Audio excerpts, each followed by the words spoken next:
just wanted to connect and say hello. And well, what I want to know from you, and I am recording this just FYI for you, just so you know that. I just want to know from you, one, how are you doing? I'm doing fine. Good. I'm always wondering if there's going to be another shoe that's going to drop. You know, when you're in remission, the fact that you're not cured is the big shoe that's not seen but is there at all the times. So, you know, as a survivor, I'm wondering, is there another shoe that's going to drop? And you know, it's kind of like people who are mugged, and they go, you know, they were mugged walking through the park, so they get scared every time they walk through the park again. You know, that kind of thing. Where I'm living and I was struck down, and now they tell me just go back and live, and I'm wondering, okay, and my wife has the same apprehension sometimes. Like we all came down with the flu. And when I came down with it, she was worried about, you know, is this the flu or is it something else, or is there a return? So, but we're taking the steps that we're supposed to take. Next week, or actually this Friday, I have an appointment with an ophthalmologist to get my eyes examined, because that's the first place it returns to, is one of the first places it returns to. Okay. You know, but. Like I say, I work hard in my garden, and if I start slowing up, you know, Donna's right there to say, "Are you all right? Are you okay?" Yeah. And I'm saying, I lifted 2,000 pounds of cinder blocks today. I mean, give me a break. I'm doing all right. I'm kind of tired. I'm kind of just tired. Yeah, right. Well, that is understandable completely. So I was listening to you, Neil, and one of the things, and it was very clear to me what you said about you're in remission and you're a survivor. And of course, you're always concerned about if this disease is going to return. So that's on your mind all the time, it sounds like, right? Right. Okay. Right. So that's what I heard, which is really important that you shared that. Thank you. It makes me want to ask you a question, which is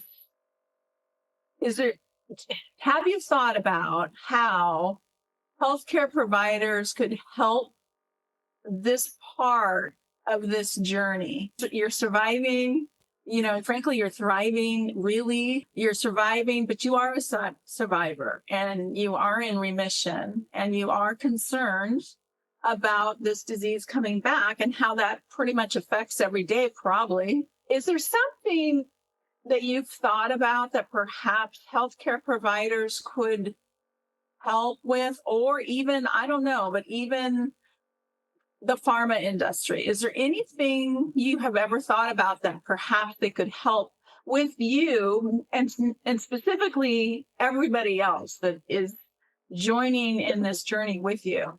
Is there something they could do better? Well, the thing that came into my mind just seconds ago is, oh gosh, you know, like arm yourself with preventative care as far as it's helpful.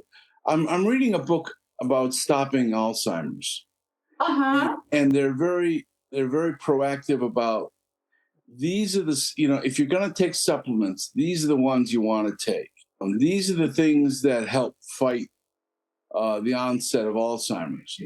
And I wish there was a protocol that they would say, you know, we know you're in remission and you've got the best chance of survival, but here's the way to really reinforce your, and this is one of the problems I'm having with my brain cancer reactor. There's a word there, and I can't, it's right there. Well, to that word. Help ensure a remission, maybe? Right. Here's the way to arm yourself, a better way of arming yourself. We know that you were stripped of all your lifetime of immunities. You know, every time you got sick, your body built an immunity to that sickness. And next time you got sick, it's just a deviant strain of that flu. but you never ever get that strain that you've already overcome. And in getting the stem cell transplant, they said we're stripping you of all your immunities, and you've got to get all your childhood shots again. And what made me at first grimace, but then realize is, hey, they're trying to help me, put up a barricade. And so, if a pharmaceutical company could say, here's the recommended protocol of what we think, and if they said take a tablespoon of extra virgin olive oil a day and a teaspoon and a half of apple cider vinegar, and make sure you take turmeric, and if you're going to take supplements, these are the 6 that we recommend. I would be all on board for following something like that. Thank you. Thank you for saying that. And I understand that.